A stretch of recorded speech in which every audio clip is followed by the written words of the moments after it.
What's good, everybody? So in this video, I'm going to be going over my thoughts about the top 32 from YCS Atlanta 2017, breaking down each deck in my personal opinion in detail, and going over what I think about the winner, Paleozoic Frogs. So without further ado, let's begin. Starting off by saying, what exactly was the top 32 of YCS Atlanta? So top 32 was 15 generic Zodiac, 7 Kaiju Zodiac, 1 Invoked Zodiac, 1 Kaiju Invoked Zodiac, 2 Zodiac Infernoid, 1 Zodiac Match Spectrum Metaphors, 3 Paleozoic Frogs, 1 Invoked Wind Witch, 1 Shadow Burning Abyss. So that's about 27 Zodiac decks / Zodiac variants that made it, and 5 rogue decks pretty much that made it, because let's face the fact, Paleozoic Frog was pretty much rogue prior to this event. Same goes for Invoke Wind Witch, that's one of the newer decks, and same goes for Shadow Burning Abyss, a deck that no one pretty sure thought would be seeing the light of day. So yeah, 27 Zodiacs. I'm not fucking surprised that we got 27 Zodiac decks that made it. I mean, yeah, people could say, well, is this Zodiac Magic Spectrum Metaphors? But the reason why the dude did as good as he did because he had the Zodiac engine splashed in there. I guarantee you, the Zodiac Infernoid and Zodiac Magic Spectrum Metaphors was not have done as great as they did. They did not have that Zodiac engine. And I don't blame them. Zodiac engine is very powerful. The Bravo card, that pops card during either player turn is very good, and they can just make one card exceed play. So yeah, the deck is just insane. It's a powerful engine. The Infernoid Zodiacs, Inferno has been a good deck. I believe it did great at the last YCS, so correct me if I'm wrong. It actually did do great at the last YCS. I think I won the last YCS if I'm not mistaken. But yeah, we have the Grass Looks Greener, which is a very powerful card for the Inferno deck. So they probably didn't need a Zodiac engine, but the Zodiac engine is like, hey, if it works, it works. Then the Kaiju Invoked Zodiac, that's just like, you're trying to run 3 engines, which pretty much works for that guy. I kind of consider that rogue. The Invoked Zodiac was like, yeah. I'm surprised I didn't see more Kaiju Zodiac doing better than regular Zodiac. Kaiju engine is so good. It can just wipe boards. And then you got the 15 generic Zodiac because they're just there. But yeah, 3 Paleozoic Frogs though, man, that's just crazy. And honestly speaking, the reason why Frogs did so well at this event because no one's side decking for the Frogs right now. No one. With the exception of this nigga right here speaking on the mic. But yeah, no, everyone, I'm pretty sure no one side decked Dinko Seka. A lot of people were not side decking any trap negate like the Royal Decrees or the trap stuns. No one siding that shit. And that's the reason why the Paleozoic Frogs actually won this event. I believe the player who won was named Corey Roker. So yeah, shout out to him.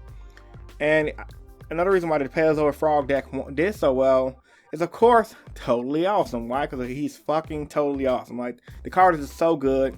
Negating cards and spilling cards, using them as your own is insane. Then the fact that you use the detaching material during either player's turn except turn he summon to bring out a frog from your deck, that's just stupid because he can make defense fodder. He allows you to set up in Ronin totems, and he allows you to make a push for the following turn because your opponent's just going to try to play around unless they got a Kaiju. He's going to allow you to make a push for the following turn with your traps to overlay into another totally awesome, which is going negate. When I was watching the top 4 and some of the finals, Corey Roker just brought out the totally awesome. It was like GG no re.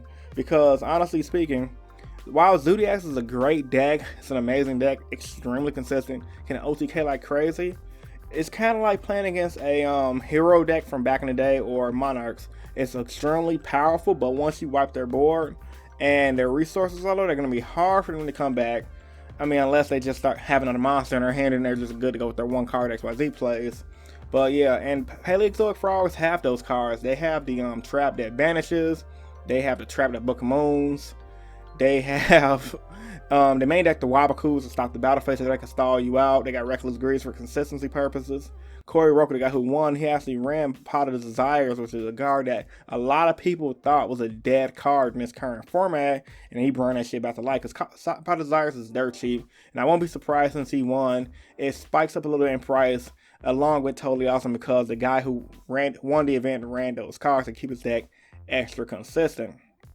But yeah, no flat of a doubt, fucking Totally Awesome pretty much won him a ton of his games all day. It just the power to negate is just real. Like, you guys do not understand. Like, card advantages is insane.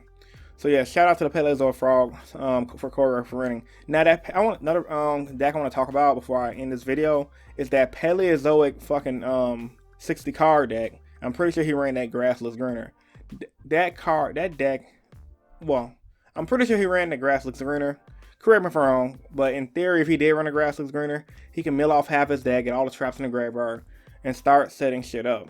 So as a recap to this video I'm talking about, Paleozoic Frogs won the event. That caught everyone by shock. I guarantee you now, since they won the event, a lot of people are going to start second side decking their Jinko Sekos or their Rare Decrees or their Trap Stuns, so they just don't get blown out of the water. So yeah, Paleozoic Frog was definitely a dark horse going into this tournament, and it definitely was a great meta call because everyone was not expecting it. They thought the deck was trash alongside decks like ABCs and etc.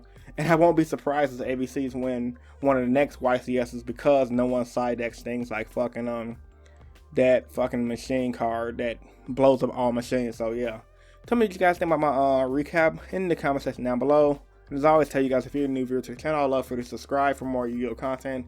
I upload 5 days a week now. So yeah, this is Chris from Innovation Yu-Gi-Oh, and I'm signing out. Peace guys, stay innovative. Deuces.